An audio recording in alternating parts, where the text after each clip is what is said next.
तिळगुळ घ्या गोड गोड बोला असं म्हणण्याचा सण म्हणजे मकर संक्रांत. आणि हा सण 4 दिवसांनी येऊन ठेपलेला आहे. खरं तर या सणासाठी कुंभारवाड्यामध्ये मोठी धांदल उडाल्याचं पाहायला मिळतंय. आपण माझ्या पाठीमागे पाहू शकता.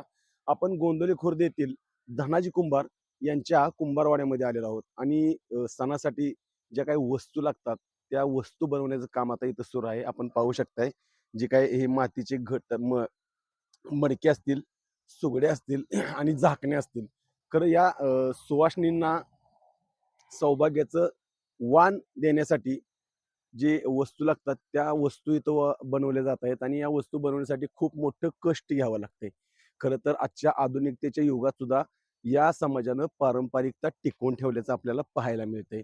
कारण ही गोष्ट साधी आणि सोपी तर नाहीये. कारण या गोष्टीला फार कष्ट आहेत. त्यामुळं यांच्या घरातील संपूर्ण कुटुंबातील सगळे लोक यासाठी त्यांना मदत करत आहेत. त्यामुळं यांचा पारंपरिकतेचा व्यवसाय त्यांनी आजच्या असल्या जमान्यातही टिकवून ठेवल्यामुळं खरं तर हे त्यांचं एक वैशिष्ट्य म्हणावं लागेल. आपला आवाज न्यूजसाठी मी संदीप जाठार, गोंदवले.